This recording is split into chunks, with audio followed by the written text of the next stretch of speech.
Has debate jargon become too much of a chore? Does every round you enter leave you wanting to know more? Well, look no further because one clap is the key. It's time for Professor Graham and Kevin's ABCs. Hello, debaters. Welcome back to another episode of Professor Graham's ABCs of Debate. I'm Professor Graham, here with my pal Kevin, and today the word of the day is going to be Judge Adaptation. So without further ado, let's jump into it. Judge Adaptation, an underrated but necessary part of doing well in debate. In this video, we'll be covering 3 major archetypes of judges, and hopefully after looking at each type, we'll understand just how to win over some hearts and take some dubs. To help demonstrate these arbitrary archetypes, I've gone ahead and drawn an even more arbitrary triangle that doesn't really mean anything, but maybe your brain will interpret it as something more significant. Here in the bottom left corner we have the lay judge. A lay judge is a catch-all term to describe someone who has little to no debate experience. This includes the likes of bus drivers, parents, random hired judges, or coaches who came to judge speech events but have been kidnapped for the sake of fulfilling their judging requirements. In any case, all of these people will raise 3 eyebrows if you so much as say the word permutation, so it's usually best to follow a few rules of thumb. Most importantly, you should watch your speed.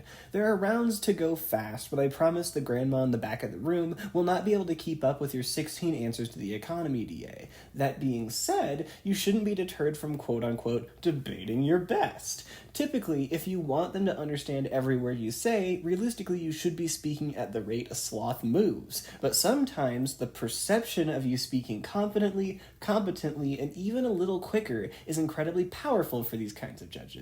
There is certainly a middle ground here, but you should always err on the side of going as slow as you can muster and letting your experience with delving deep on specific arguments carry you, even if you spend longer on one page than you'd necessarily like to.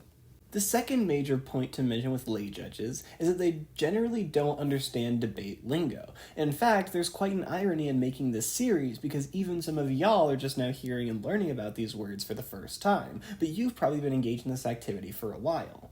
It's hard to envision, but imagine a world in which you literally walked into the debate world for the very first time, and imagine someone sitting you down and explaining the alternative of a critique. You'd be instantaneously lost. That means that some of your best tools against certain arguments like picks, process counterplans, and other cheater arguments are going to be a lot less effective if you're affirmative because saying perm do the counterplan literally means nothing to them. On the flip side of that, if you're negative, a little cheesing ain't never hurt nobody, so go ahead and use your cheater arguments all you want. But do be careful when you drop arguments to do it explicitly and purposefully and explain why you're doing it. If you drop your counterplan or concede offense on a DA and just move on, 9 times out of 10 your opponents will stand up, say that you've dropped something, and that's a reason to vote for them. Now we all know that's an obscene way to lose a debate round, but hey, I've had rounds where judges voted based off the number of papers they thought that we were winning, instead of if the plan was a good idea. So stuff happens. Last thing on lay judges, be nice. I'm well aware that this is true of all debates, and no judge likes you being a jerk face, but a judge who's more experienced will probably overlook you being an egotistical loser in CX to make the proper decision and just give you terrible speaker points, but a lay judge will not care one bit. The second you grab out your bag of chips and start eating it during your opponent's speech is the moment they vote.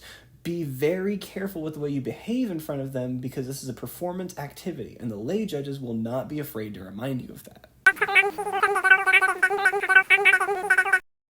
Well, Kevin, on the other polar end of the spectrum, although even that's a vast oversimplification, we have really experienced debaters and college debate judges. These folks tend to care a lot less about the performance and far more about the argumentation. They want succinct impact calculus. They want you to run cheater counterplans. They want to see some real K-debates. Sometimes they'll fall under the name tabula rasa, which just means that they'll vote on anything as the round develops and that the debaters guide where the round goes.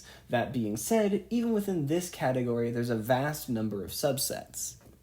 These judges independently tend to have a lot of preconceived notions on debate based on their own experiences, which you'll probably be able to see on tabroom.com, where they post their specific paradigms and details about how or why they vote for certain arguments. This is super useful, as it means you get to tailor your arguments to your specific judge. Do they hate Kondo and think you're actually evil for reading 2 counterplans in a round? Well, run some T arguments instead. Do they have a visceral hatred for extinction impacts? Well, rein them in so you have a chance of winning. In any case, reading what people will vote on or what ideas they have about debate will be invaluable in every round, so use this to your advantage. There's not much more to add, as most of these judges tend to be very unique, and even though they're usually all very technically sound, there's so many micro differences that it's difficult to pinpoint specific things to do in round. The best advice I can give is genuinely just to pay attention to what you're reading on Tabroom and adjust accordingly. The last category is sort of a mix between the two. I'm going to lump traditionally older judges and stock issues judges together here. These kinds of judges are a very strange subset of people because while they do have a lot of debate experience, they tend to have hyper-specific conditions about what they'll vote for, usually guided by debate philosophies from a long time ago. They care about the performance, they think the activity is a communications activity, and usually they're also really big fans of the AF upholding all 5 of the stock issues. These are literally all ideas that have transferred over from when debate was an older activity and haven't really changed much with the passage of time. Again, the key here is going to be asking what they're looking for in the debate. They might have a paradigm on Tabroom, or maybe you'll just have to ask them at the start of the round, but either way, they most certainly will have very specific ideas about how debate is to be conducted, and deviation from that game plan is quite risky. Well, Kevin, if you really want to know the easiest way to a judge's heart, it requires 2 things: confidence and competence. If you know what you're talking about, and you sound like it too, judges want to give you the win. You've got to act the part and debate your best, to present yourself as wanting to win as opposed to being completely monotone and forgetting your authors. It's far easier said than done, but the one thing that all kinds of judges like is someone who wants to win and shows it through their dedication to the activity. That was a good episode, Kevin, and honestly, I think it was probably one of the more necessary ones.